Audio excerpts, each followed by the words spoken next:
Yes, thank you, Linda, for arranging this. Linda's an amazing organizer. As many of you have directly experienced already with her follow-up in getting directions. It's like, everyone goes, are you kidding? Really? Exactly, right? So, thank you for coming today. It's fun to be here. I love being in LA, and it's especially fun to be here in Malibu. I used to live in LA aggregately probably about 12 years or so. So it's great to come sort of home again. My son Jesse's here, and he lives here in LA. My daughter lives up in San Francisco, but she is down here a lot visiting her mom, etc. And so it's always great for me to come back to California. I live in Austin, Texas now, and fly a lot, travel around a lot. So we're going to be talking about a lot of things today. And we'll be talking about a lot of areas related to death and dying.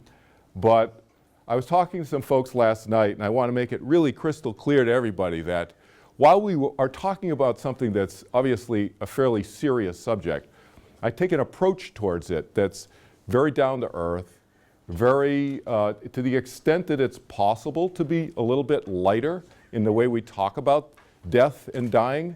That's the way I lean. Because I think a big part of the issue that we as a culture have is not talking about death and dying. So just even talking about it is a good thing. Just discussing ideas, beliefs about it, perceptions, experiences maybe even perhaps for some people. And we'll talk about all of that today. We're going to cover a lot of different areas and topics and issues related to death and dying, but I kind of was trying to give you a sense for kind of where my head is at and how I approach this. And you'll get a sense for it pretty quickly, how I approach this whole discussion. But for some of you, I don't know, how many people, anybody like took like a lot of courage to come here? Like, you know, like, oh, should I go? Should I not go? I mean, seriously, yeah. I mean, a number of you. And that's totally fine. You should feel comfortable with that, feeling uncomfortable. Because I think it's a very normal thing for us to feel uncomfortable about death and dying and the process. So we're going to talk about all of that. But it's totally normal. There's nothing at all abnormal about it. You think about it, I think when I say we as a culture, we think a lot more about death and dying than people will admit. In their private moments, whatever, it's kind of there, right? It's like the elephant in the room, isn't it? You know, the elephant in the room analogy. It's like this big elephant over there, and how much does an elephant weigh? It weighs a lot. It's big. It's physically big. It's huge. You cannot miss the fact that it's in the room. But if you don't look over there, you think maybe it'll kind of go away, or you know, just it's not really there, but it's there. And fear is like that. We have this fear, and the big one is the fear of death. So I've chosen, in terms of my foundation work, to start talking about the fear of death, because it's the big one. It's the one that people sometimes say, oh, no, I don't think about death. I'm not afraid of death. And then you find out when either a loved one of theirs or perhaps themselves starts having to deal with their own issues, then that's when it starts to come up. So it's been dormant, it's been lying there, it's there, but they're not thinking about it. So I'm just encouraging people to talk about this, think about this, and this is a first step. You think about it that way, okay? I'm going to talk about 4 different belief systems, and I'm going to go into them and kind of talk talk about them with you in some detail in a few minutes. But let me just ask for just a show of hands. I'll kind of run through them real quick, and then we'll come back and revisit. But just a show of hands. So the first one, how many people believe that when you die, this is what's going to happen? Your body is going to die, and your mind shuts off. How many people believe that? That's it. Show of hands? Yeah, okay. And then how many people believe that, it's a different belief system, that when the body dies, the mind is going to continue after the body dies, and here's a little coloration on this one, you're afraid of what might happen. There's fear there. In other words, you're not afraid of death, but you're afraid of what will happen afterwards. Anybody in that category? Yeah. Because you're not sure. We'll talk about that. All right? And then third belief system, your body dies, your mind continues, but you're not afraid. Some transition, you're not sure what, but you're okay with it. Yeah? Okay. And then last belief system we're going to talk about is body dies, mind continues, some transition, and your belief system is that transition, maybe actually choose to come back in another body, the idea of reincarnation, future lives, past lives, and so forth. Okay, a number of people. Great. So pretty much we have every belief system covered fairly significantly here, which is fun for me because that means that I'm going to be touching each of you at some point when we're talking about this. And then the other is, and people, you can raise your hands to this one too, is you may have a hybrid of some of those. You may be, or you may not be sure, or you may be hedging your bets. And a lot of people are going, hedging your bets, right? Everybody, we ought to hedge our bets because who knows for sure, right? So that's totally okay too. And so that's fine. So understand that where I'm coming from is I am not here to promote any one belief system over another belief system at all. I don't care what a person's belief system is, not only about death or dying, but religiously, if they believe in God, they don't believe in God, they believe in God in this way, they believe in God in that way, whatever. It doesn't matter to me. What matters to me is to help people overcome their fear of death or reduce it. That's my primary purpose, and that's the mission of the foundation. Why? Because think about it. What does fear do? If you think about fear, contracts us, right? It makes us go, it restricts our creativity. Sometimes it makes us even do things that are maybe not so good, not so good for us and not so good for other people. Fear is not a great thing. So it drains our energy. So wouldn't it be great, I was thinking some time ago, wouldn't it be great if we could somehow free up the energy that's associated with all that wasting, worrying about this and worrying about that and worrying about the fear of death and worrying about the fear of dying and the process of dying and worry about all these things.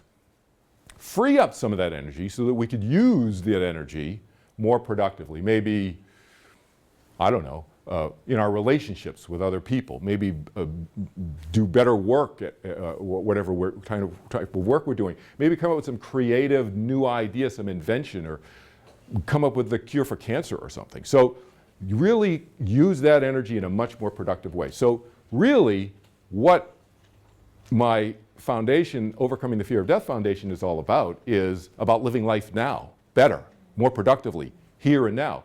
So see, it really doesn't matter what your belief system is. If you believe that you're going to come back for eternity, it doesn't matter. We're living right here now. If you believe that, like my father did, and we'll talk about some of my father's stories in a minute, whether you believe that, his belief, which was, body dies, mind dies, shut off, throw the dirt on me, and I'm done, that then it's live life now in the continual present. Right? So the foundation really, essentially, is all about improving quality of life now, living life now. That's the focus. That's really why I created the foundation. My mom died, just a little history. So what kind of kick-started my interest in this whole death and dying process and issues, et cetera, was my mom died fairly young. She was like 50. And I was my third year of law school at the time. It was really, every time I tell this, I get a little choked up, but it was really difficult for me to get my mind around. And she was gone in about a month. She started smoking.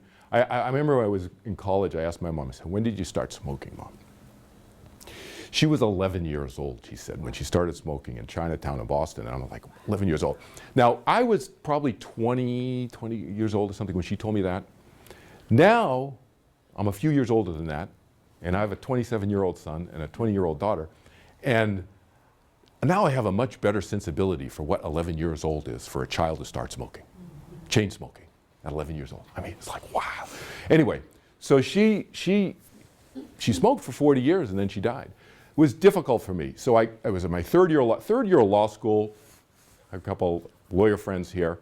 Third year of law school is difficult enough, right? Come on in. That's okay. Good to see you. Hey. We just started. It's okay. So I was just saying, you know, how I started the foundation and what kind of kick-started the process. And when my mom died, it was really difficult for me. It was my third year of law school. Third year of law school is difficult enough. And then my mom dies in a matter of months. So it was very difficult for me to get my mind wrapped around this whole thing. And you know how people, you walk around, we all walk around, people say, so how you doing today? And people just, usually, what's the answer? It's like, oh, I'm doing fine, I'm doing great, I'm doing fine. Even if you're not, right? People, because you don't want to get into it sometimes. You don't want to get into a whole discussion and so forth. And it depends how well the person knows you. And maybe you just don't have the time to get into like what's really going on in your life because you got to get someplace. Well, people asked me that and I said, you know what? My mom just died. And they go, whoa, my grandmother just died. My brother just died. My father just people start disclosing stuff to me. But for my saying that, oh, my mom died, and if I said what I usually said and what most people say is, oh, I'm doing fine. When I wasn't, that wouldn't have happened. People start telling me stuff. I'm in law school, my law students, I'm going to work in a law firm part-time.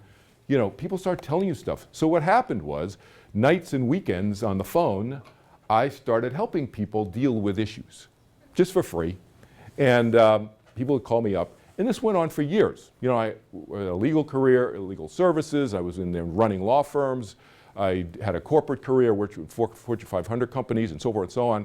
I did that for decades. But on nights and weekends, people would call me from all over the country. And they'd just say, hey, Kel, I want to talk to you about something. Boom.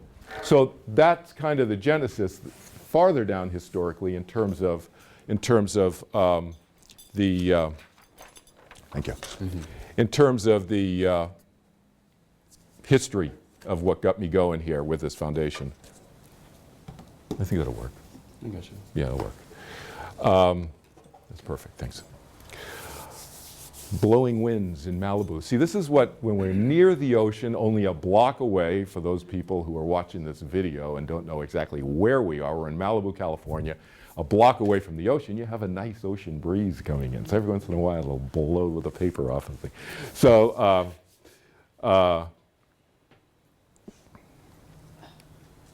you know, let me step back for a second. You got those slips of paper there that Linda gave you?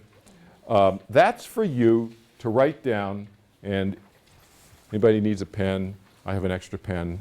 You can write down a question that you might have during any time today, this afternoon when we're talking.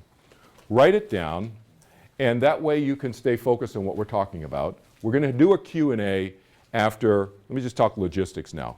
We're going to do a Q&A after the discussion this morning. So I'm going to talk for about an hour. We're going to have a Q&A. And then we're going to have a lunch break for 45 minutes. And then we're going to come back and we're going to talk about other issues, different issues this afternoon. This morning we're going to talk about these 4 belief systems that we just kind of laid out and overcoming the fear of death as it relates to all of those. This afternoon we're going to be talking about other related fears and so forth. Okay? And then we'll have more Q&A after that at the end of the day as well. But the piece of paper, you can write down your question, and that way you can ask it later during the Q&A, of course. But also, if you have a private question that you want to write down, and I say something that just stimulates you, go, oh, I got a question about that. And you want to write down something, and you just want to ask me privately, write it down. You know, you'll put down your email address. I will respond to you personally, privately, on that question. All right? And then what I'm going to do is I'll collect those questions from people, and I'll post them on my website and totally anonymously.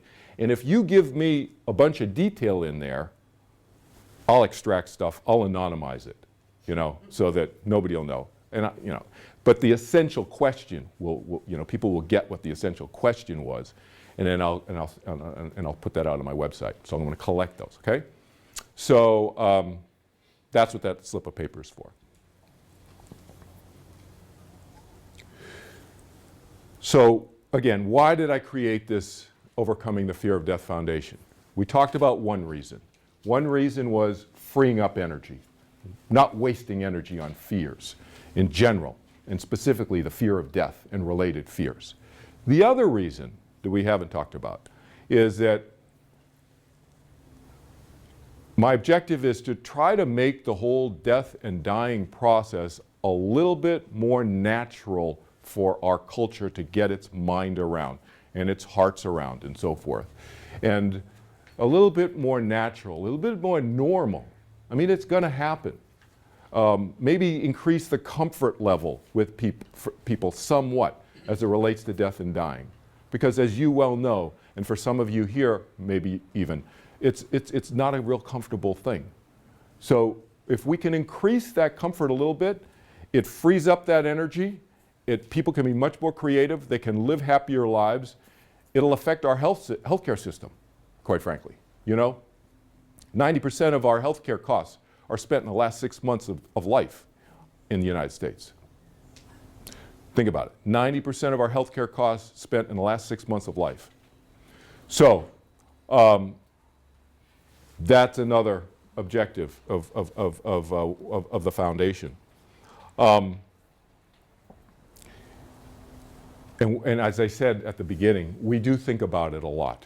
And I thought about it, and I thought, this fear of death thing, what's a measure of how much people think about the fear of death? So what I did was I Googled those words. I just literally plugged it into the search window. I put fear of death jokes. Like, how much do we joke about fear of death? Like we joke about a lot of things in society and so forth, comedians, so forth. So I put in fear of death jokes. How many fear of death jokes? I put, how many fear of death jokes? And I got 96 million results.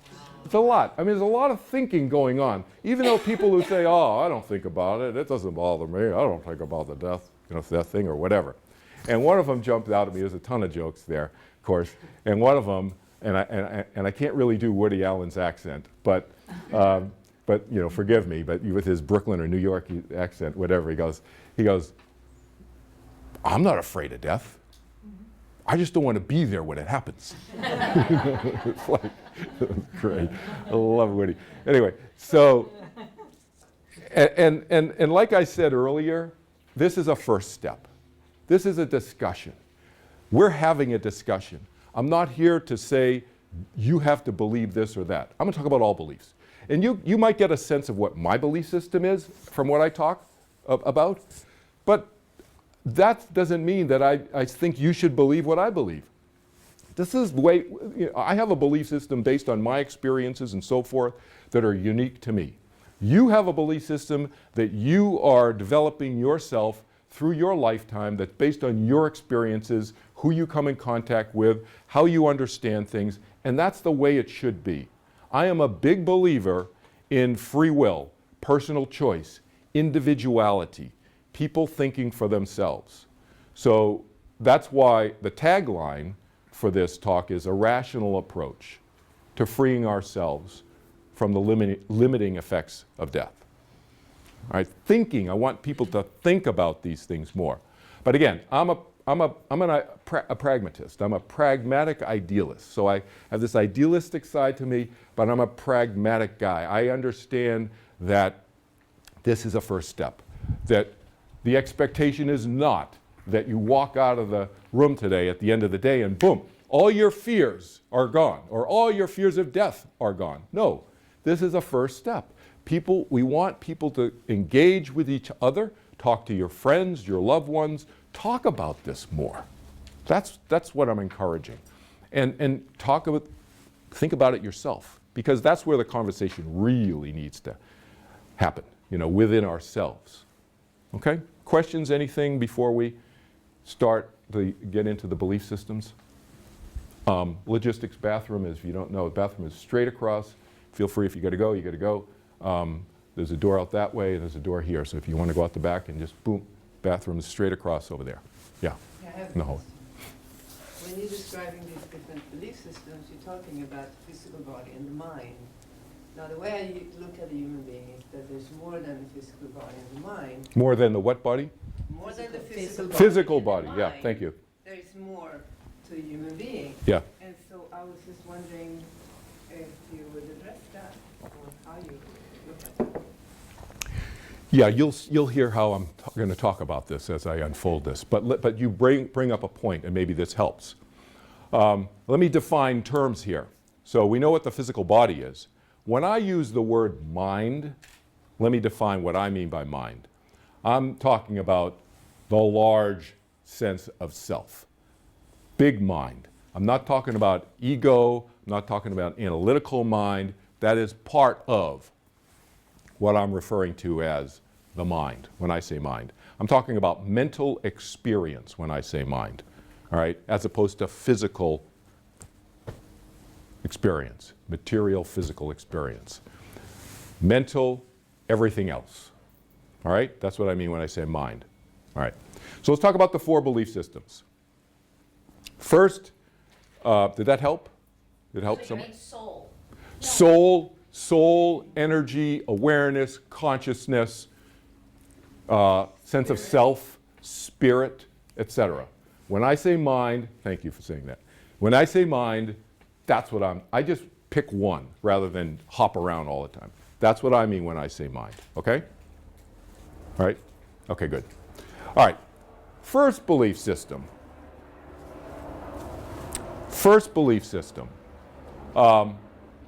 Remember, was my father's belief system. So let me step back a second. So I'll tell you about my parents. So I'm fairly tall, those of you can kind of tell. My mother was 5 foot tall, at 5'0". My mom was, whatever that is. My mom, she was a small of stature, huge woman in many ways. I outgrew my mom in the 4th grade. And I remember explicitly going to a party once. It was one of these family parties. You haven't seen the relatives in decades. They hadn't seen her since she was a little girl, a lot of these people at the party. And I remember it was a summer. It was outside in somebody's backyard somewhere. Anyway, I remember going to the party, and we arrived a little bit late, and all these people were already there. And everybody turned and looked at my mom. And they looked at me. And I think I was taller than my mom. I was in the 4th grade. And they went, "Oh, wow, is this your younger brother?" You know, how cool is that, right? You know, as a mother, is this your younger brother? Anyway, so, and my father was about 5'6". So, and so picture my dad. This is a picture of my dad. It's about 5'6", Asian, obviously, heavy Boston accent. Always had a cigar hanging out of his mouth, side of his mouth. Always had a cigar hanging out of the side of his mouth. And he was a World War II vet. So he was very proud of it. So, and he always had his World War II, his baseball cap vet thing on his head, and cigar hanging out of his mouth. And if you ask my dad, he'd talk like this. He'd talk like this because of a cigar. And he said, "What do you think about death, Henry? What's going to happen to you?" He said, "Ah." He starts like this. "Ah." It's exactly his mannerism. So he goes, "Ah, you stick me in a box, throw the dirt on me, I'm done." That's it. That's my dad. That was my dad. That's like almost perfectly my dad. Every time I hear myself say that, I crack myself up. Anyway, that was my dad.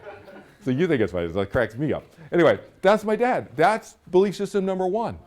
A lot of people have that, you know, and that's fine. You can have whatever belief system you want. That was his belief system. He was adamant about it. That was it. And my dad was an engineer. Any engineers or people who know engineers, you know, engineers are pretty, you know, that's it. That's the way it is, right? That's the way my dad was. That's it about death. That's it, you know? And that's okay. But if you think about it, let's step back for a second, this first belief system. What happens when we die? Well, and when I say we, what are we talking about? In that belief system, we're talking about the physical body and the mind, right? Because that's what they believe. They believe that the mind is connected. You heard this probably. Sometimes people say, the mind is connected to the brain. And if the brain dies, the mind shuts off. That's all part of this belief system, number one. It's another way of saying the same thing. Well, one of two things is going to happen when any of us die, regardless of what our belief system is. That's we either cease to exist or we continue to exist. And what I mean by we, in other words, the mind or spirit or consciousness or whatever, I'm using the word mind, continues to exist or does not continue to exist. Well, in the first belief system, my dad's belief system, he believes that the mind shuts off when his body dies. Well, if that's the case, it makes absolutely no sense to fear death, does it? Because what's fear? Fear is the emotion associated with the anticipation of unhappiness. The emotion associated with the anticipation of unhappiness. Well, if that's the case, and my father believes that after his body dies, his mind completely shuts off, he has no experience. He cannot be happy or sad. There is no need to fear death. Now, I fully understand, and we will talk about related fears later. Related, because there's a lot of people who believe as my dad did, but they have related fears. But understand at the outset that it's not the fear of death. Because I know there are plenty of people, and you know them, they're walking around saying, I'm afraid of death, I'm afraid of death, I'm afraid of death. And they believe that belief system number one. Well, that makes no sense. They're afraid of other things. And you may say, so what? But here's the so what. The so what is, I think it's really, really important to understand what our fears are of. Because if we don't, we're walking around thinking we got 6 or 8 fears, we're afraid of this, we're really not. We're really just afraid of this and this, maybe. It's important to understand what our fears are for at least 2 reasons. One is, we're wasting all this energy thinking I'm afraid of death, I'm afraid of blah, blah, blah, and we're really not afraid of whatever. And the other reason is, I think it makes it much more effective for us to help solve those fears, get rid of those fears, reduce those fears, if we know what the fear really is. Okay? There's a lot of confusion and conflation going on in people's minds. So I'm all about clarity too. So that's another reason why I think a rational approach to this whole death and dying area is important. So we get clarity. Let me give you an example that's totally a little bit related but a little bit unrelated. So let's say somebody goes to a national park. Just to give you an example of what I'm talking about. He or she goes to a national park, and they go to the national park, and they look down over this cliff, like a mile down, and it freaks them out because it's so far down. And they never, ever want to go to a national park again.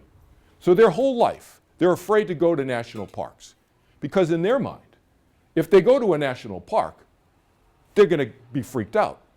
Well, they don't realize that the fear is not of national parks. The fear is of going to the Grand Canyon, which happens to be a national park. And they've wasted the rest of their life not going to Bryce, or whatever, I don't know, Yellowstone or whatever the national parks are, not going to these other parks and enjoying these parks because they've conflated their fear. And people do that with death and dying issues all the time. So it's important to get clear. All right? So that's belief system number one. No need to fear death. Okay, second belief system, my mind continues my body. By the way, when I'm talking about these 4 belief systems, just to be crystal clear, these are not rigid categories. These are general categories that I've come up with. Why? So that we can have a discussion. Otherwise, it's just like a mishmash. So I've broken it up so that we can have somewhat of a logical discussion about it and compartmentalize it. but they're not rigid categories. And there may be hybrids and mixtures and so forth and so on. You know, it's just to help facilitate our discussion. So let's talk about the second one. My mind continues after my body dies, and it scares me. Sometimes I refer to this as the fear of continued existence, because in that belief system, the person is believing that he or she is continuing, the mind, the spirit, whatever, is continuing, but they're afraid. So let's talk about this. So what's really going on in that fear? What's really going on in that fear is a number of things. You got the fear of the unknown, right? Not knowing what's going to happen, little uncertainty there. You got the fear of maybe being uncertain as to what level of control we have in what sometimes people may refer to as the afterlife, or what happens after. You know, it's the fear of heaven or hell kind of thing, you know, mentioned in the agenda for today. That kind of idea. And it freaks people out because they feel really unsettled about it. So how do we deal with that? So what I suggest is that the best way to deal with that in the here and now, so we prepare ourselves for whatever might happen afterwards, because we have that fear, how to deal with that current fear in the here and now, is to turn to what I'll describe to you in a sense I refer to as the ancient Greek sense of virtue. So overcoming the fear of death through virtue. Now what do I mean by virtue?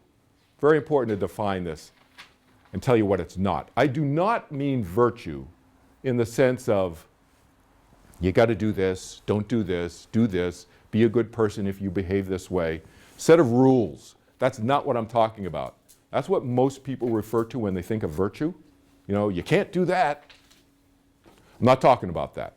I'm talking about the ancient Greek sense of virtue. The ancient Greek sense of virtue was this, was that turn within, know thyself, know oneself, and then become more effective, productive person externally in one's life, live a happier life. That was the idea of the ancient Greek sense of virtue. Know thyself. Know thyself in the sense of, you know, what makes you tick? What about your personality makes you like this, or see this a certain way, or hear music in a certain way? You like certain music, you don't like certain music. You go to a movie, the same people go to the same movie. They have a totally different, you know, 2 different, 3 different, 20 different people. They walk out with 20 different appreciations of that movie, or interpretations of certain scenes in that movie. Everybody's different. So knowing oneself, that was the ancient Greek sense. And so because what happens if you know yourself? If you get to know yourself better, what happens? You feel better about yourself. You start to feel more uplifted within yourself. You start to feel more self-confident. Your level of self-esteem goes up. And so what does that mean? That means that you feel stronger and you're more effective in your life. You live a happier life. You get so self-confident that fears start to shed. You start to shed your fears. Fears start to drop away. You start to feel like, well, after death, the continued existence issue doesn't become an issue for you, because no matter what happens, you feel like you can handle it. That's the idea. That's the ancient Greek notion of overcoming fear through increasing virtue. Turn inside. It's the inside out technique, right? It's the go inside, strengthen yourself, and then the outside, you feel much better. You can handle things much, much better. Third belief system. My body dies, my mind continues. It transitions to something, I'm not sure what, but it doesn't scare me. Okay? Let's talk about this. So, anybody ever had a near-death experience? Several people, number of people. Wow, half a dozen people. Near-death experience, NDE. So, acronym, NDE. So those of you who don't know what this is or haven't had the experience, a near-death experience, I'll describe one to you. a friend of mine in college. He told me when we were in college, but it happened to him when he was 8 or 9 years old. We later became roommates in graduate school. But he told me when we were in college that he had his tonsils out. Anybody ever had their tonsils out? It's a fairly common surgical procedure, right? He had his tonsils out. He was 8 or 9 years old. He came home, and his mom felt bad for him. So what did she do? She gave him a cookie. Not a good idea. He ate the cookie, severed all the sutures. He's hemorrhaging internally. So Henry told me this is his experience. He goes up on the ceiling. He said he's up on the ceiling looking down at his body, his 8-year-old body, and it's not in good shape, and not good things are happening, and mom is really upset. Doctors come, the whole thing, et cetera, et cetera, et cetera. He remembers all the conversations that went on, all of that. He came back into his body. He obviously lived. Otherwise, he wouldn't be telling me this story or being my roommate. But he came back into his body and remembered all that. Near-death experience. There's many different variations on a near-death experience. I'll give you another one. And there are tens of thousands of these NDEs that are medically documented. You can read about them online. There's literally tens of thousands that are medically documented by doctors, nurses, and so forth in medical institutions. But another friend of mine, Jay, he died he was pronounced dead. I can't remember if it was 25 minutes or 45 minutes, but it was a long time. It was a long time. It was way longer. I mean, they say, you stop breathing 5 minutes or something, you have brain damage and all. That's what they say. Well, and for the most part, that's true for most people. Anyway, for him, he died, and he was in the hospital, and he left his mind. His mind left his body. And then he didn't go down the tunnel that sometimes you hear people talk about. He said explicitly to me, he said, no, there was no tunnel. But he was out somewhere. He was way out in space or something. This is how he described it. And he saw a number of other minds or souls or whatever you want to call them in various kind of quasi-physical but not physical forms. In other words, he could see them.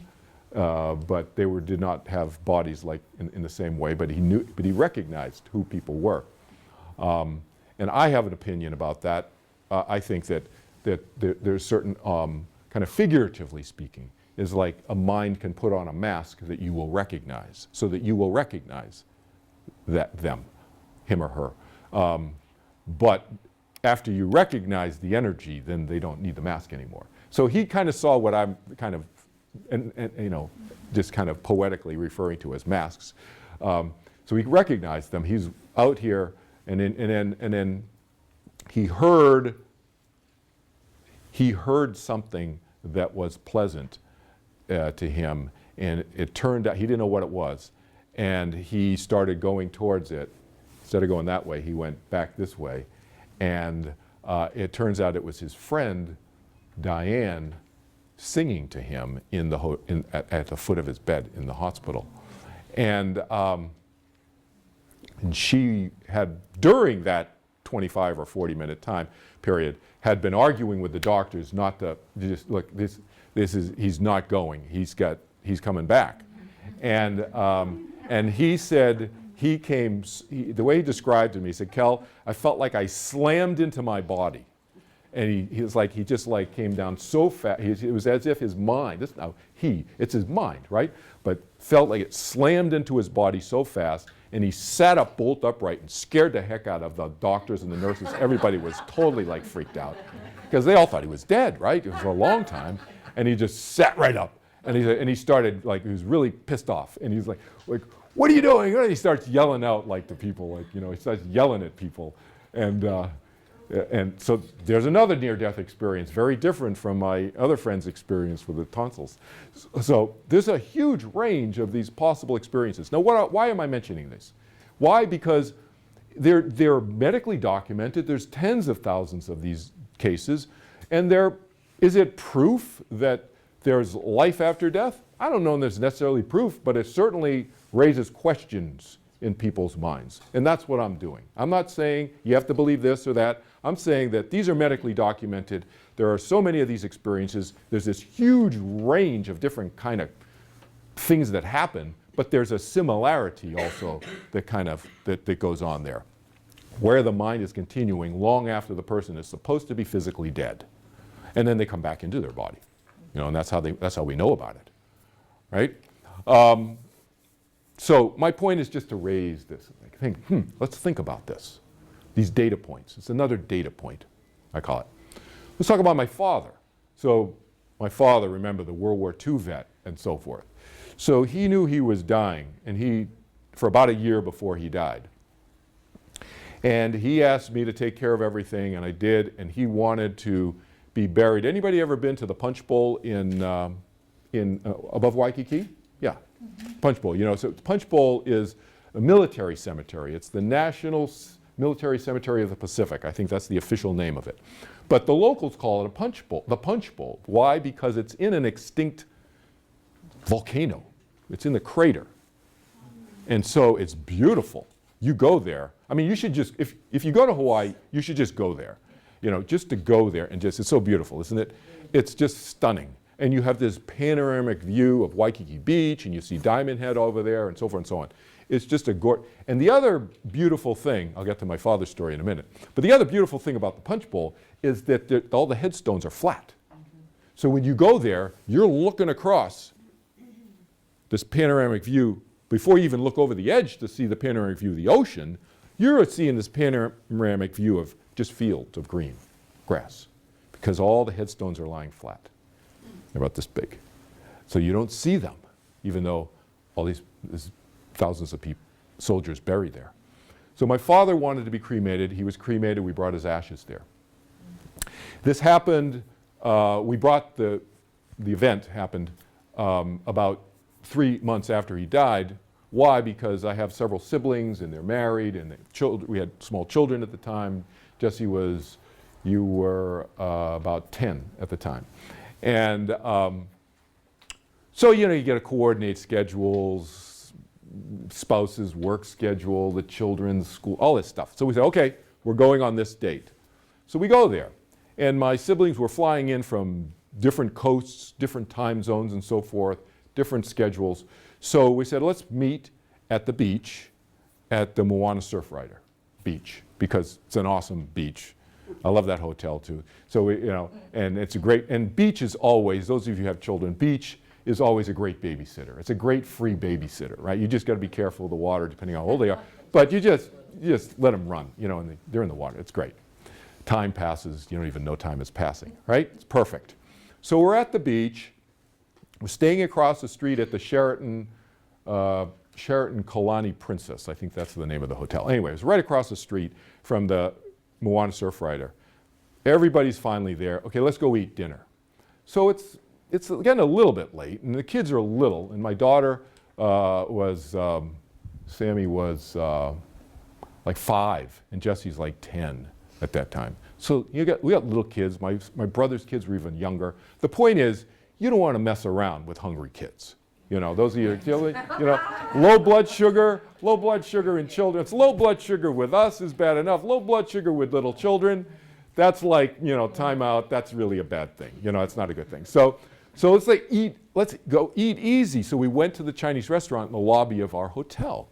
So it's just simple. We go there, bathing suits, sandy, go straight to the restaurant, right? We go to the restaurant, we order food. It's like 7:30, 8 o'clock. We order food, and I say, you know what? Since the food's ordered, they're going to take a few minutes to cook the food. I'm going to take Sammy upstairs and rinse her off, get her in her pajamas, so that after we're done eating, brush teeth, boom, into bed. Don't have to deal with the sand and the bathing suit and everything. Okay, great. So I'm upstairs. Deal with that, come back downstairs, eat the food, we're done, 2 hours later, something, whatever. And my sister is the one in the family with no children. So she's like the best aunt. So my sister goes, oh, I'll take the kids to the gift shop. Now it's like 10 o'clock or something. And I said, okay, great, that's great. But I'm going to take Sammy and put her to bed. You know, she's 5 years old. So I go upstairs. Here's what I see. I go to the hotel room. And those of you who know me, you know that I travel a lot. I've always traveled a lot for decades for work. I'm very, very careful about hotel doors and making sure that they're shut completely. I jiggle the handle, did it click, all of that, right? I'm that guy. I don't just, they slam and they slam, you know. I go, and I kind of do it so that it's quieter, so I'm not waking up all the neighbors. You know, I'm the guy who's actually considerate. And I close it, but I go, click, okay, great. Then I go. So here's what Sammy and I see when we go up to the room at 10 o'clock. The door on the hotel room is completely wide open. And on these particular doors at the Sheraton Kalani Princess Hotel, they had these magnetic door stops that you could open the door all the way wide, magnetizes open, I think it's, you know, for maids or whatever, or for yourself getting your luggage in, you don't have to bang the doors. You can open the door all the way and it magnetizes open. That's how the door is when I get back up to the room. The room is pitch black. Remember, there's 4 of us, four suitcases. So this, like, it's not a big room, you know. So the suitcases are all over this floor. There's clothes all over the place, you know. It's like, anyway, my suitcase is the one closest to the door. It's right there when you open the door. On top of it is my scuba regulator. My scuba diving regulator is sitting right on top. It's still there. Nothing is touched in the room. I called down. I said, geez, I think somebody may have broken into our room. I don't know. I don't see anything missing. They send 2 security guys up, 2 Hawaiian security guys. And they come up, they plug in their keyboard to the door lock, and the computer can just tell in the keyboard, they have some software in the actual keyboard itself, and it can tell whose key was the last key and what time it opened the door. It was my key at 20 minutes of 8 when I brought Sammy up to rinse her off, put her in her jammies. So I tell to these 2 security guys, they're scratching their head and they're saying, we can't, it was your key. We have no explanation for this. And I said, yeah, this is really weird. As an aside, I just said to him, this is really weird, man. You know, we're here, families are here. We're going up to the Punch Bowl tomorrow, taking my dad's ashes up there for a ceremony. And these 2 Hawaiian guys look at me like this. They kind of go, they do like a double take. They both, at the same time, they look at me and they go, like, what are you, stupid? It's like, they look at me like, what are you, that's your dad. It's like, he's messing with you. You know, it's like, because Hawaiians believe in spirit, right? So it was like, to them, it was like a no-brainer. And so that's the first thing. That's the first thing that happens. The next thing was, we wake up in the morning, and we're going to go have breakfast before the 10:30 service up at the Punch Bowl. So we wake up, and I go into the safe. You know, you got a 4-digit code. I got my wallet in there. I got stuff in there and so forth, because we've been going to the beach and so forth. So, boom, boom, boom, get my wallet out to go to breakfast. Put my wallet in, and I lock the door again. It's safe, because this, you know, airplane tickets and traveler's checks and stuff in there. Shut the door, locked it. Oh, 2 seconds later, I go, oh, that's right. We got 4 coupons. We got 4 free coupons for meal at the hotel. We can only use it at this hotel. We're going to a different island that afternoon. This is our only opportunity to use these 4 coupons. So I go to punch the keys in again, and the screen's blank. It's like the red button is like, it ain't working. And so I said to Jessie, who's 10 years old then, I said, Jess, go check maybe the whole hotel's out. Check the bathroom. Bathroom light works. Check the bed. That works. It's not the hotel. So I try to turn the TV on. Doesn't work. So because of what happened the night before, I just carefully look over that big piece of furniture there, and I look at the power strip that the TV and the refrigerator and the safe are plugged into this power strip. And you know how power strips have an on-off button, that red on-off button, you can push it? Because of what happened before, I look at it and I don't touch it. I just look at it. Because maybe it's loose. It might be a loose connection. It might be an old power strip, or maybe the button's pushed halfway or something, you know, it's something. So I'm looking at it, and I don't touch it, and I go, oh, it's all the way pushed off. The red light is off, and the button, that side of the button is completely pushed down. I'm like, okay, this is weird. I turn it back on. I punch the code in, get the coupons. That's the second thing that happens. The third thing that happens, so now we're down at breakfast. We're having breakfast, and we eat breakfast, blah, blah, blah. We do all that. And, you know, I always tip. It's like, you know, this is the guy's job, you know, even though it's free coupons and all that, I tip him on the full value of the meal and everything. So the kid comes back, and there's about like 20 waiters and wait persons in there. There's like a whole bunch of them in there in the restaurant. It's a big restaurant. It's, you know, it's on Waikiki. They have big restaurants there in the hotels. So we're there, and he comes back, gets his tip. I give him his tip. I look at his name tag, right? And his name tag is the same name as my father. So it's Henry. And this is Asian kid who's like 17, 18 years old named Henry. That's weird enough, you know, because there's not like, how many Asian Henrys who are 17 years old in Hawaii, you know, like that is just kind of weird. Anyway, and so he walked away, and I turned to the family and I said, did you guys see the kid's name tag? And Jesse said, Jesse, when he was 10 years old, he says, yeah, Dad, I saw it when we first sat down. But with all this other stuff that's been going on, it was just too weird, so I didn't say anything. You know? It's like, yeah, it was just too weird. So who knows? I don't know. Was it my father? Who knows? I'm not saying it necessarily was, but it's another data point, another question mark, you know? Maybe that was, because that would have been exactly consistent with his personality. Controlling, engineer, I'm not damning engineers here, I'm not casting aspersions on any engineers, but he was a really, you know, had it to have it very much his way, and he wanted to make sure the ceremony was done right. He knew what I would take care of it, but he was watching, I think, maybe. And who knows? And I think that after he died, I think he was a little surprised also that he continued, perhaps, maybe. We'll see. Who knows? So continuing with this transition idea, how many people, I know some of you because I've had conversations with some of you, how many people have had this experience where you go to a place you've never been before and you go, this feels really familiar, right? It's like, what? How many people have had that experience? A lot of people. And I actually tell this story sometimes about my friend Denise here when she flew into London. And, right? She flew into London. Denise used to be a, you know, top model, and she flew into London for the first time. And she ended up living in London and working around the world, but out of Europe primarily. But the first time she flew into London, it was like, I've been here. I was like, what? You've never been to London before, right? We've had this type of experience. I'll tell you, when I was 20 years old, I went on a foreign study program. And I went to Europe. I was studying in France.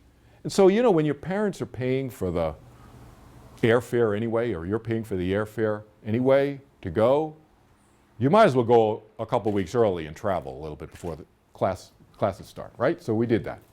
So I'm traveling around with a couple of my college buddies who are much more well-read than I ever was, and much more historically knowledgeable, let's say. So they said, well, we went from France, took a train down to Rome, so now we're in Rome, traveling around. So let's go to the Appian Way. I had heard of the Appian Way, didn't really know much. They said, oh, let's go to the Appian Way and go to the catacombs. And I didn't even know what the catacombs were. So I thought, okay. And so I'm just kind of bumming along with my two buddies. And, you know, they're much more well-read, as I said. So we go to these catacombs, San Sebastian catacombs. Anybody been there? San Sebastian. There's basically like mile marker 1 and 2. There's 2 catacombs. I can't remember what the other one's name is, but the one I went to was San Sebastian, and I didn't remember the name of it until recently when I looked and Googled catacombs, and I saw the picture because there's a above the catacombs, a church was built. I can't remember, it was, I don't know, 1200 AD or something, and it was rebuilt in 1600 or something. It's been there for a long, long time. But the catacombs underneath were there since 2,000 years ago, right?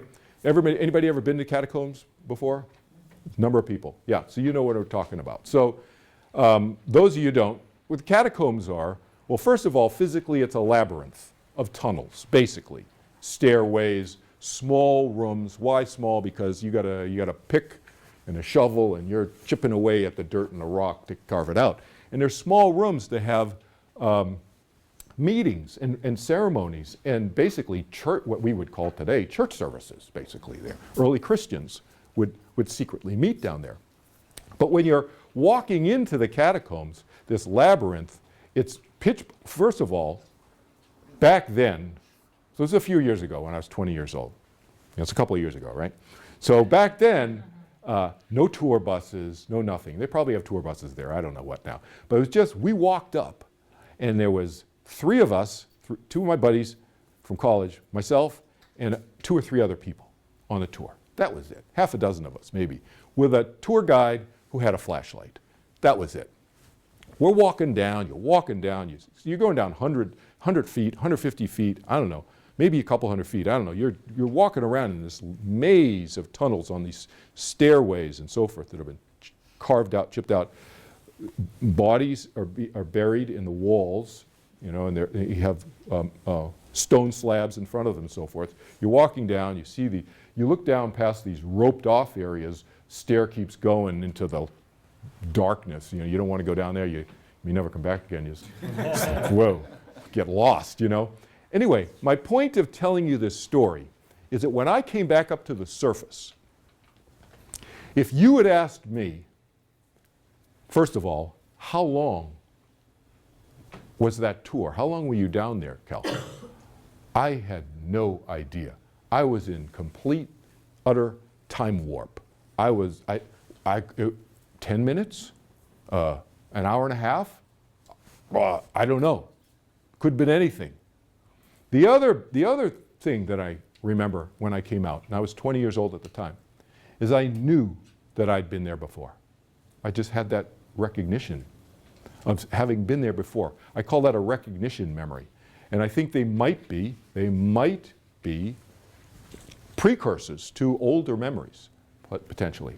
So those, when you have those memories, you might consider that. I'm not saying absolutely, but it might be, you know, because it's inexplicable. You've never been someplace ever before, and you feel this familiarity. Now, it might not just be a place. It could be a thing. It could be certain jewelry, certain types of jewelry. I have friends, I'm not a big jewelry person, but I have friends who, certain things, certain rings, certain types of rings. One friend in particular, these rings that are like snakes, serpents, who knows? It's kind of unusual out of the, how do you explain this? So again, just data points, I say, you know. When my mom was, and I were, when I was little, I was about 6, 7 years old, my mom was really a Renaissance woman, and we would go to the Museum of Fine Arts in Boston. Cool museum, but we would go, this was when it was not in vogue to go to museum. You know, it's like, who goes to museums? Yeah, you look at old stuff there, big deal, you know, paintings and stuff. It wasn't so cool as it is now. So we would go there, and we would get there before the museum opened. And we'd go there because it was easy. My grandmother, my father's mother lived 6 or 8 blocks across the street. She'd be babysitting my sister. My dad would go off and do guy thing, you know, like probably looking for new hubcaps for his car or something like that. And then we would go, my mom and I go to the museum. And I still remember, like it was yesterday, we would go into the lobby, and I had a Mickey Mouse watch. And I still remember Mickey had red shorts and suspenders and his white gloves and stuff, and he said, when Mickey's little hand is on the 11 and his big hand is on the 12, Kelvin, I'll meet you back here. And I'm like 6, 7 years old. 6 years old. If you did that today, your kid would probably end up in Child Protective Services. You know, I mean, nobody would do that today. So, but then it was different. And I would go to 2 areas. I would go hang out with the Egyptian mummies and the medieval armor. That's what I would do. And I would hang out there for hours. And back then, like I said, museums were not that popular, so there weren't a lot of security guards around. So I'm a 6-year-old kid hanging out. I would see an adult, maybe a security guard, maybe once during that couple hours. They roll through, they see me, they kind of recognize me. And it's, you know, it's like, oh, him again. So, you know, but it was so weird because I would feel at home in those areas. That was the odd memory that I have about that experience. I remember feeling really, really at home with 3,500-year-old bags of dust, which is kind of strange, you know? Another kind of possible thing that could fall into this recognition memory category, I have a really good friend. His nephew, who I've met a number of times, the nephew's now 3.5 years old, all right? And I've known this little boy since he was 2. So I've known him for about 1.5 years now. And for some inexplicable reason, this little boy is really into astronomy.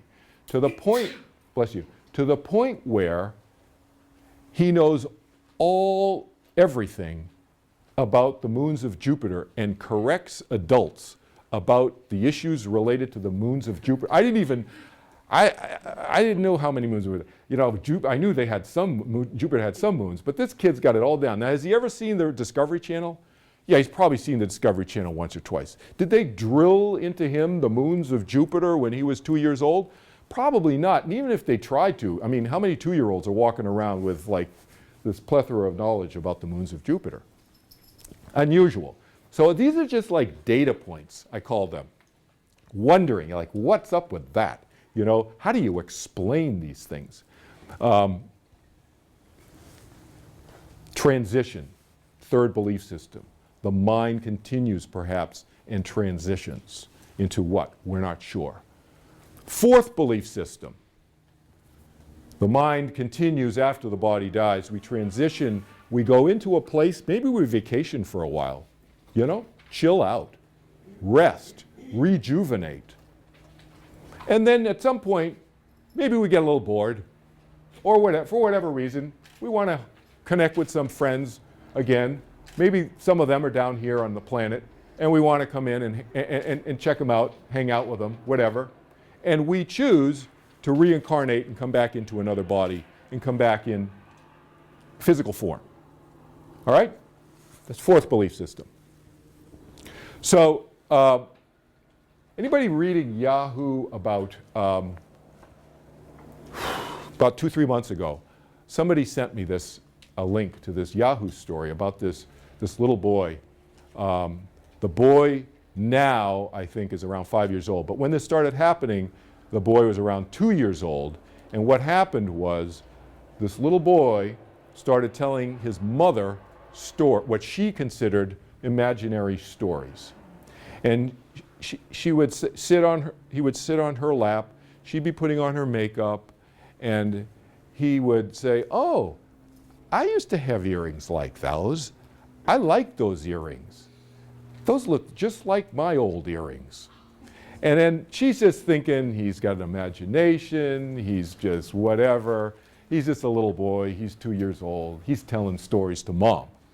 Well, this starts developing, and it goes on month after month, more and more stuff.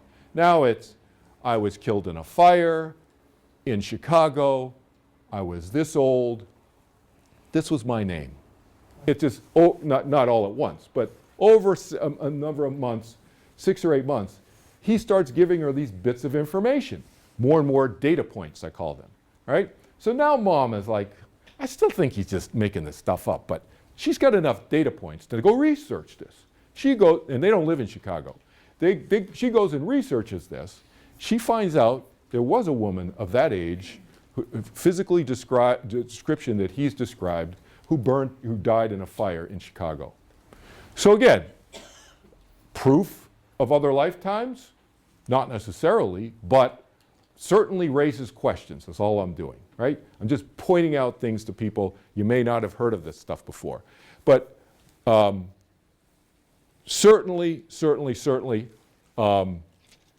eye-opening, and certainly raises the issue and makes us wonder, right?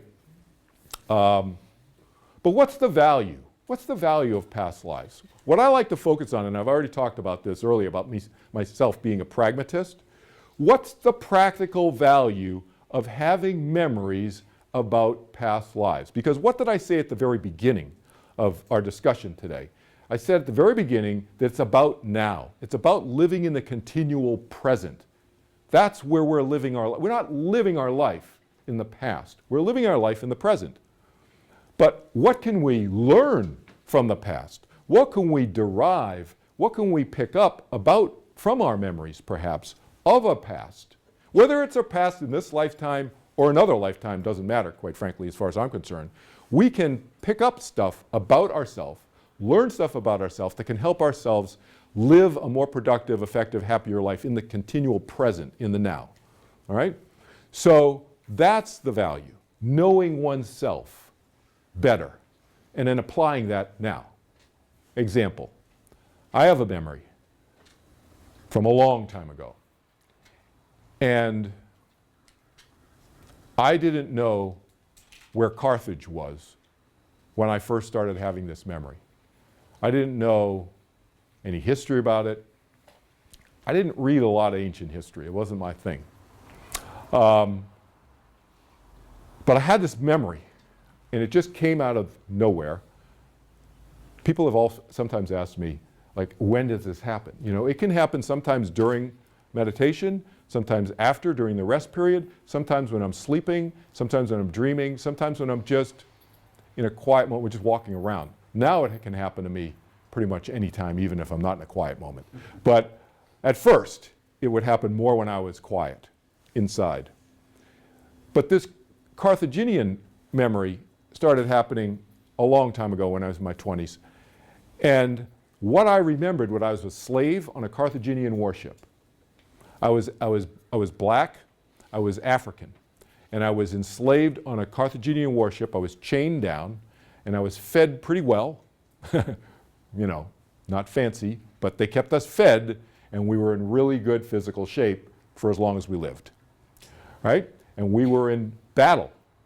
And the Carthaginian wars happened. Carthage was in a major war. They were called the Punic Wars, P-U-N-I-C. I found this out later. Years later, I looked into this.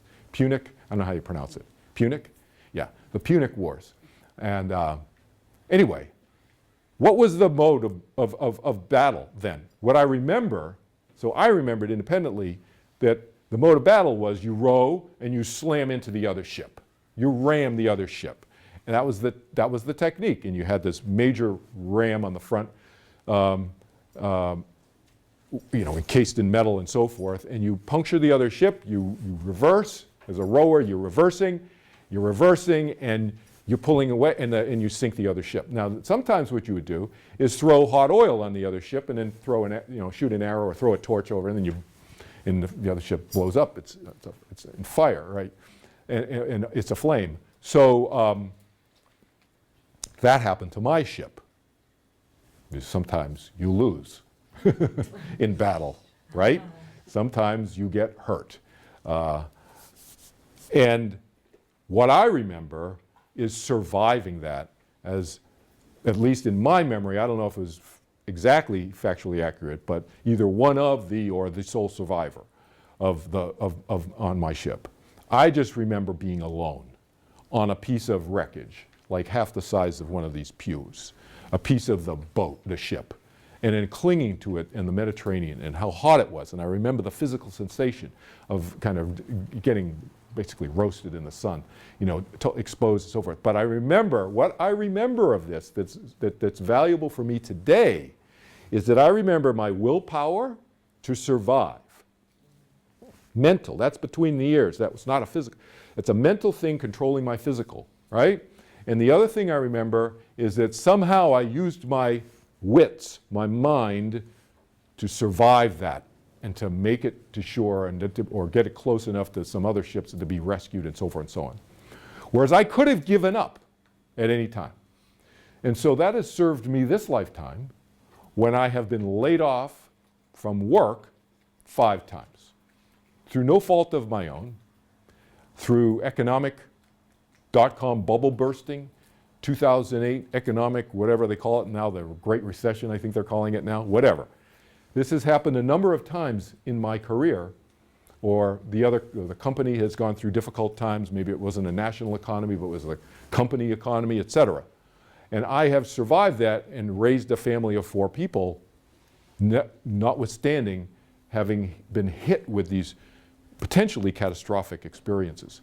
So that experience from the past has informed me and strengthened me who I am today. That's my point of giving that example. Because to me, it's about the pragmatism of that, the practical application of that past memory. And then what do we learn about ourselves, about how we tick, and how we have maybe survived in the past or handled a situation in the past. It might not be a survival issue.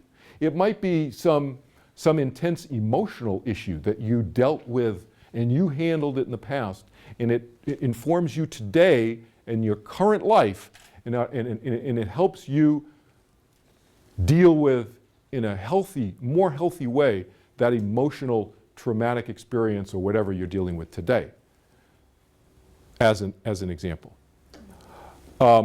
Another value of the past lives is this notion of eternal life. This idea that maybe our minds do continue after we die. Maybe they are eternal. Maybe they continue on forever.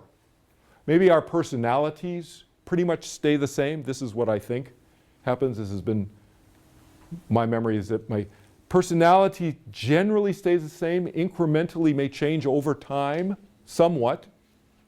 Not absolutely the same, but pretty much the same. You know? And then, but we choose to express it in different ways, in different lifetimes, through different bodies, male, female, change gender, change roles, type of role in society, etc. Over these long periods of time. Why? Because I think it's about enjoying life and experimenting and kind of, it's like, what more fun is it than to use yourself in your own experiment? You know, experimenting with yourself in that way. So if that's the case, then of course no fear of death. Because really death is just a transition. It's not a stopping point, if you have that 4th belief system, of course. Right? And as I said earlier, third practical value, value of these past life memories is this whole notion of inner strength and self-confidence that we derive from that and we take forward and we apply in our lives today. And the last thing I would say is just the fun, the happiness of it, to be creative. You know, when you have more memories of what you may have been, and it may have been, it's like, is this absolute? No. I mean, are you absolutely sure? You don't need to be absolutely sure. Because again, what's important is living in the present, in the here and the now. So really being sure about what might be a memory, it might be a past life, is much less important than if whatever your experience is informs who you are and helps you be happier now. But another related benefit is then be more creative. You know, those who are in the creative arts, you know, you think about creativity. Well then really you can think about past lives. We're all really in the creative arts in a sense. Because if that's the case, then we can create ourselves in whatever form we really want to. And the more clarity one may have with one's memories, the more fun, I think, you would have with that creation process. You know, it's almost like, wow, let's figure out how many more ways I can be creative with expressing myself. I mean, you talk about expressing yourself as an actor. I think we may be expressing ourselves, all of us may be expressing find that we're expressing ourselves as actors through eternity, through our different lifetimes, perhaps. Different window of looking at this. You know, so maybe death is just kind of a milestone. A milestone for that particular lifetime. That our physical death is a milestone for that particular lifetime, and then we go in transition, and then we go on vacation. This is what I think happens. We go on vacation. You want to call it heaven, you want to call it whatever, you can call it, label it whatever. The folks who are minding the store on the other side don't care what we call it. And they'll use whatever term we like to make us feel comfortable, because I think it's just a comfort zone, so to speak, and then we can choose to stay there or not. We can come back if we want.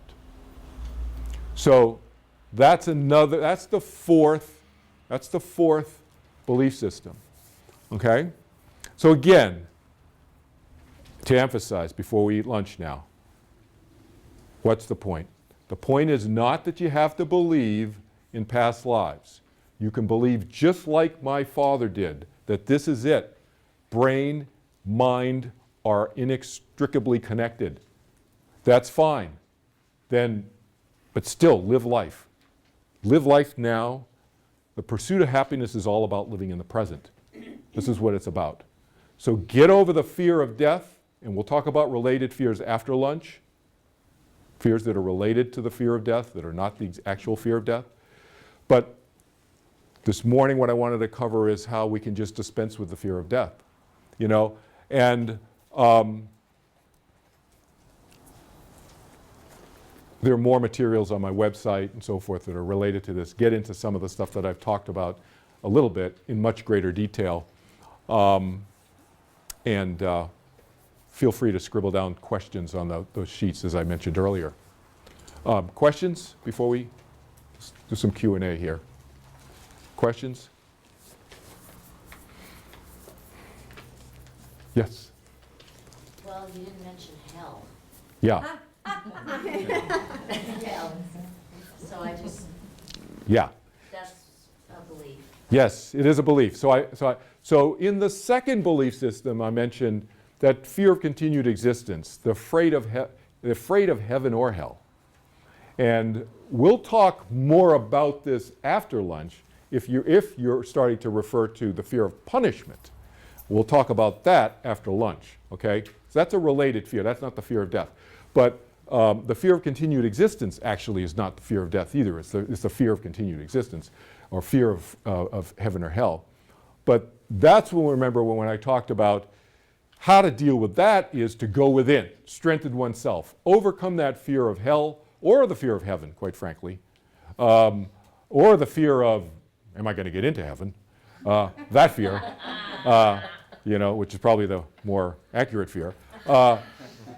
By turning within, by strengthening oneself in that ancient Greek sense I said was describing overcoming the fear of death or the fear of continued existence in that case through virtue, by going within, meditating, taking some workshop, doing whatever works for you to turn within, the ancient Greek sense, turn within, know oneself, develop one's inner strength, and it doesn't matter what happens.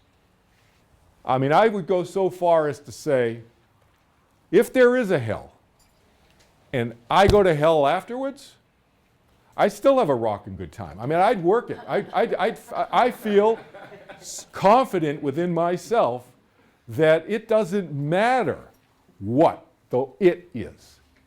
You can label the it however you want. I don't care what the it is. That you get to a certain point where that's where you want to be. Is the inner confidence is so strong. But it's incremental, you know? So I realize it's a gradual reduction, gradual increase in strengthening inside. You know, it's a gradual thing. It takes a while for a while. Yeah. Something that I always think about when I think about death or human energy is that Like, we start with 7 billion, and then there'll be 10 billion people. Where does human energy come from? And can it be transferred through like animals or plants? Yeah, good question. Or when humans don't exist anymore, then what does human energy become? Yeah, good question. Okay. So I'll give you my ideas on this. Obviously, these are my ideas. And I just throw the caveat out there that I'm not saying this is absolute truth, all right? But this is my perception on this, right? And I encourage everybody to question what I'm saying about anything, and because we all have to figure it out ourselves, okay?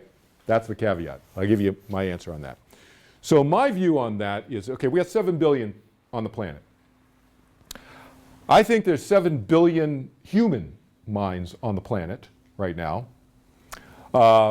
I think there's some multiplied number of those human minds that are not in physical form, and they're on the other side, whatever you want to call the other side, heaven, whatever you want to call it. They're on the other side. And so let's say there's 25 billion, just for sake of discussion. Let's just throw that number out. I don't know what the number is. 25 billion on the other side? No, let's say 7 plus some multipliers. Let's say there's 21 over there. And there's 7 here, and there's 28 billion or something. I don't know what the number is, right? Let's just say those are human minds, all right? And then we have all the other minds. We have dogs and cats and lions and tigers and bears and oh my, and everything, right? Insects and so forth. I mean, I think anything. My view is a mind is anything that can make a conscious, make a decision. Now, it may not be able to be, create aqueducts and so forth or whatever, or making built, structures and so forth and so on, and buildings and there. But they are making conscious decisions, okay? In some forms, maybe very limited. Bacteria, very limited, very limited. So, I mean, we can debate that issue, but that's not the issue. The point is that where you draw the line, that's not the issue. The point is that there's a lot of minds that we know on the planet, however you want to define or where you want to draw that line. There's a lot more than 7 billion. And I think that some of those animals and minds can choose all different physical forms, to answer your question. That's my opinion. And so, some people, anybody have memories? Some people here may have had memories. You have memories of being an animal? Anybody have any animal life memories? I have an animal. Yeah, what? Oh, no, she's laughing at me because animals are such a huge I know part they of are. my life. I know they are. I know they are. But some people have. So some people have had, so. I Yes. just wanted to go back to her question. Yeah. So do you think that as minds, to use your language, Yeah. that it's uncreated, that they all already exist, or? So this is a larger topic, obviously. To talk about creation or what is there, what create, all of that. So if a mind is eternal, I'll just give you the short answer. So if a mind is eternal, then that must mean it's been around forever. If a mind is eternal, we cannot talk about eternity starting somewhere. That is illogical, all right? So you hear a lot of people do that, but that makes absolutely no sense. You can't have a point A and then it goes on forever. No. Eternity is eternity. If it's not eternity, then it's not eternity.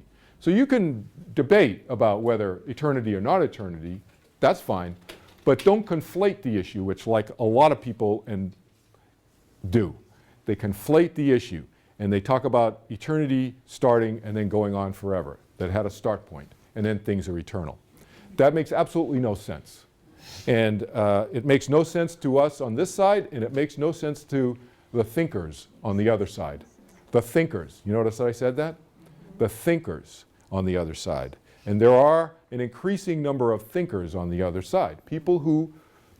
Minds who think rationally about things as opposed to blindly follow what they've been told. So if we believe in that the mind is eternal, in fact, then that must mean that minds have been around all the time, reorganized in a lot of different ways. And then we get into a whole quantum, we got a whole physics discussion, which I don't want to get deeply into. But if you just from an analogy standpoint, you think about, those Christmas balls, it's usually Christmas because snow is, not in Malibu, but usually Christmas is associated with snow on the ground and that kind of thing. You know those little plastic balls, and you shake it up, and it's got these little pieces of what supposedly is supposed to be snow, and it's got this little scene. You shake it up. Well, there's a finite number of those little things, but there's a lot in there. There may be quadrillion of them in there, let's say, just for sake of, maybe a lot more than a quadrillion. Maybe there's a quadrillion of those represent the minds that exist in the universe. Not just planet Earth, and not just animals and humans, but in the universe, other planets and so forth and so on. I don't know what the number is, but, and then there's other things that are in there that are representing inanimate pieces of wood, objects and so forth and so on. This is all part of particles and so forth that exist. So you shake up the ball. What happens? You shake them up and then they come down and they're kind of in a different configuration. They're in a different place. It's kind of like that in a sense. That's kind of how I view what we have going on in the universe. It's like compost then. But in a very, very creative way. In a very creative way. Somebody cut down a tree, I put the stem and the Yeah. whole bunch in the ground. One of them turned into a tree. Yeah. The other ones break down and become soil. Yeah. But they're all still alive. Soil Yes, is alive. that's right. And that tree That's that right. came out of this stump That's right. that had no roots. Or Exactly. created it, and Exactly. Yes, that's exactly right.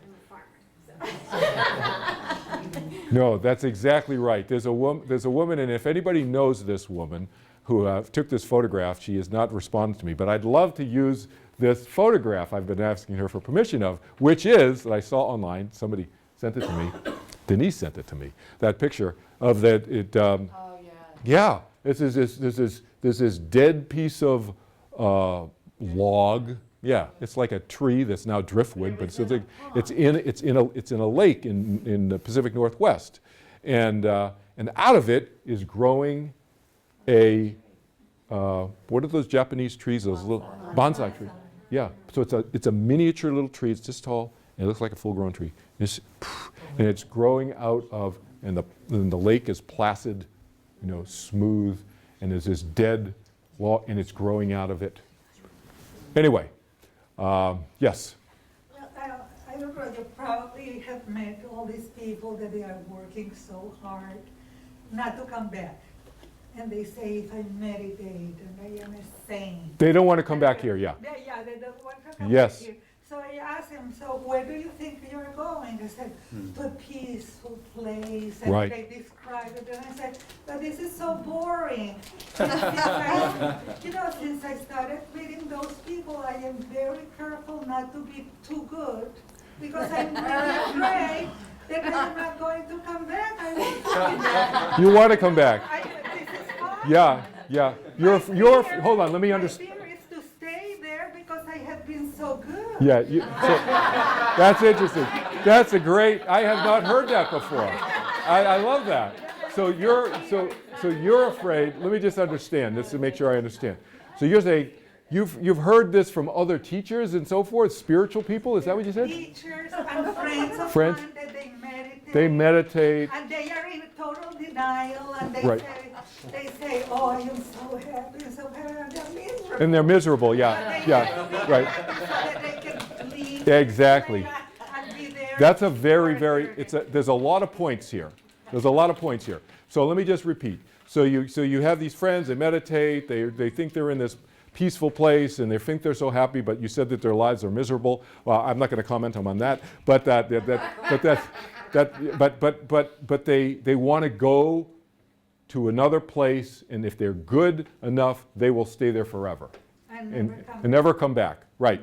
There is a lot of belief out there through various so-called spiritual teachings that is what I would refer to in very succinct language as denial of who we are. So it's the denial of our physicality and a not wanting to be here. Like either it could be, I want to go to heaven. I just want to be a good person and go to heaven. It could be meditation. I just want to go and I'm going to be enlightened and never come back again into this cycle of life and death. That whole thing, right? To me, that is it derives from a real fundamental fear. It's a fear. They talk about, you watch people talk and then you watch what they walk. They talk a lot about being in the present, and they'll say something like that, you know, huge red flag, not walking their talk, okay? Being in the present means enjoying one's physicality, one's mental experience, one's emotional experience. It's the whole thing. You're not spiritual when you're just between your ears. That is not spirituality in my, you can tell I get a little excited about this because there's a lot of conflation in the name of spirituality. And there's a lot of confusion, not just on this side, about that. But the thinkers, the ones who really understand and have thought about what we're talking about right now, on this side and the other side, all they all agree that it's a full experience. Now, some of the teachers, in their defense, many of the spiritual teachers over the thousands of years chose to have a recluse way of life and not be householders and not to be into physical. And they thought in all good conscience that that was the way. And they had tremendous experiences. And they thought that there was cause and effect there. And there was some connection between cause and effect, but it's not exclusive. That's the issue. And they started to realize that it was more than the lifestyle, because that lifestyle of us as householders can be equally spiritual, arguably more spiritual, depending on one's attitude. And like you say, the lifestyle of the people you're describing, of sitting there meditating all day and so forth and so on, and yet they're miserable and their lives are a mess, but they think that they are being spiritual, that's part of an extension of what I'm doing with my foundation is debunking that. All right? So it's a little bit ahead of, it's a great question. And you can tell I have some passion about this because it's all about living now, in who we are now. This is not about living for later. This is living now, whether it's heaven, whether it's enlightenment notion that your friends have, or so forth and so on. No, we need to enjoy life now. You can still have a belief about enlightenment. You can still have a belief about heaven. I'm not here to change people's belief. I'm here to encourage people to live right now, because that's a waste of time. That's a waste of everybody's energy. But it's a choice people can make. And free will and personal choice, that rules, all right? And we'll talk about the sovereignty of the mind this afternoon after we have our lunch break. But that's okay for people to believe that. And your friends can continue to believe that, and you do not need to change them. Your job is not to change them. Your job is to live your life in the best way that you can. That's each of our responsibilities. Our responsibility is not to change the other people. Our responsibility, I think, is to love ourselves and to love our friends. What does that mean? What does friendship really mean? Friendship means, gets me a little moved.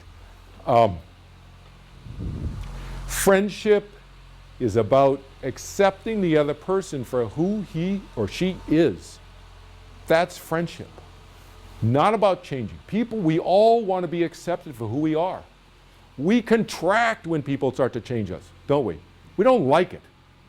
Well, let's stop doing it. Let's start being more friendly with each other. Everybody thinks, oh, I know what being a friend is. Oh, I bring somebody cookies, this and that. Oh, yeah. I'm not saying not to bring cookies. I like cookies sometimes. But that's not where the rubber meets the road. The rubber really meets the road when things get tough and your friend does something or says something that you don't like, behaves in a way that you're not crazy about. You accept that. That's friendship. All right? So just to kind of a continuation Sure. to what she had said, you know, there's this notion that comes out, oh, like someone said, my daughter, oh, she's a really old soul.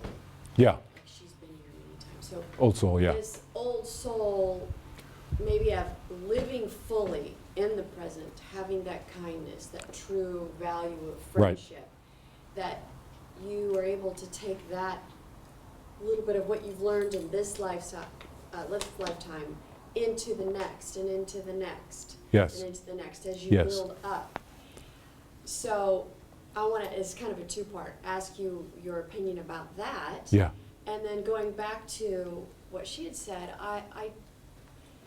there are those that believe you may be finished Mm-hmm. with your experiences and your lifetimes here. Yes. And one person had commented on a gentleman who was going to have a very short lifespan here, paraplegic, mentally not there, and they said, you can't see what we see. He is full of life, and this is actually his last lifetime here. Yeah. And he's going on to be one of the folks on the other side that minds the door, or whatever. Whatever, yeah. So I'm just curious about both of those. Okay. They were loaded, I know. Yeah, right. So you may have to remind me of the second one when we talk about the first one first. Okay. So this whole notion of old souls. Many of us have heard this term. You've heard this term. So sometimes people refer, those of you who haven't heard of the term old soul, sometimes people refer to old souls, young souls. There's some people who use the term mature souls in between and so forth and so on. It's kind of like, there's hierarchies. It's kind of gradations. I am not a hierarchy person. I am a big non-hierarchy person. Now, that doesn't mean that I don't see difference and differences, but I'm not into labeling. Because you start labeling, people start saying, we're going to talk about this afternoon, all right? I'm going to talk about this notion of the importance of being important. But anyway, I'll get into that this afternoon. I don't want to say any bit more about that. We'll talk about that after the break. But yes, there is a notion, I think, that's accurate if you continued and you described someone who is more self-aware, and then they may take how they've developed this lifetime and they go into another lifetime and they have more awareness that that carries over from lifetime to lifetime. Maybe very consciously, maybe not so consciously, but they kind of keep that learned behavior, we'll just call it, knowledge of their personality, knowing oneself that I talked about in the ancient Greek sense.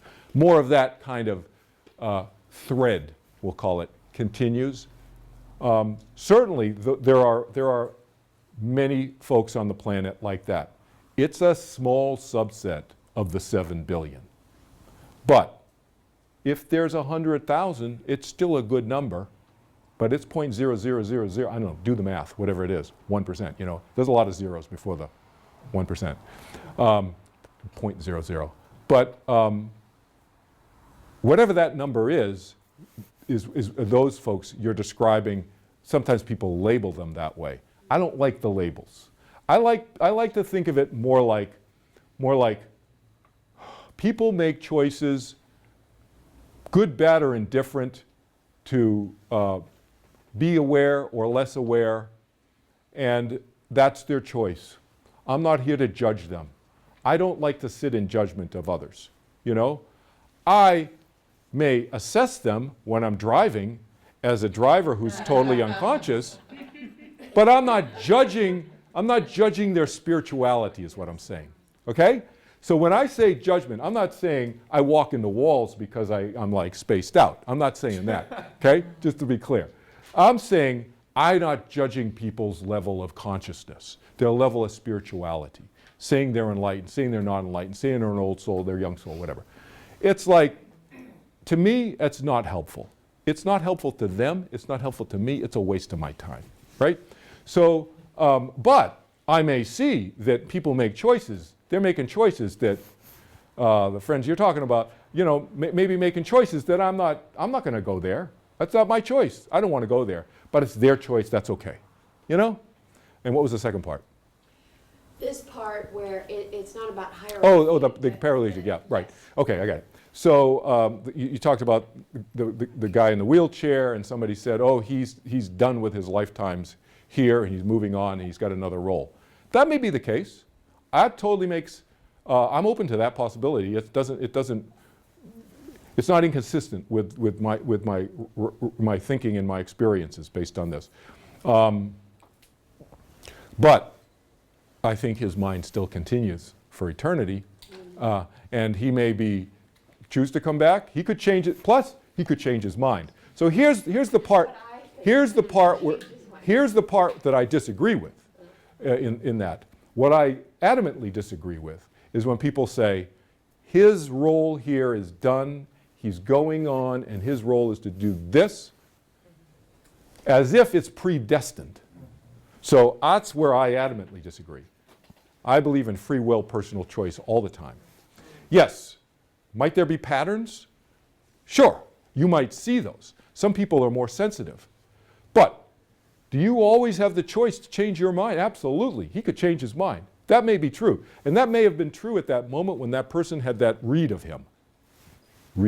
of him, right? A sense of him. It may have been true at that moment, but he could change his mind any time, right? And we could go to another planet. We could do who knows? I don't know. There are other planets with other human forms on it, I'm sure. I don't know for sure, but I'm sure there's got to be. I mean, the numbers are. Look at the numbers. Look at the probabilities. It's anyway. Thank you. Yeah. Yes, Karina. How do you explain deja vu? And what's your take on it? So deja vu is very similar sometimes, not all the time.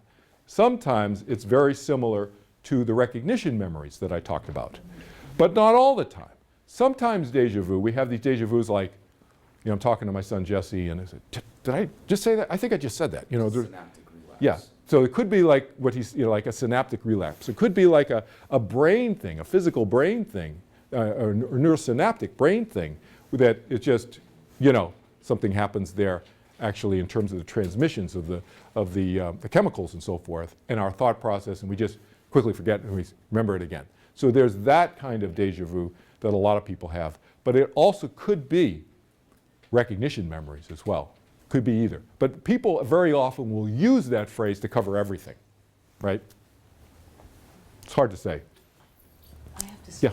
Yes. People, everybody should stand. You know what? I forgot to take a break standing up anyway. But so we would take a lunch break now. We'll come back at a little bit before 2.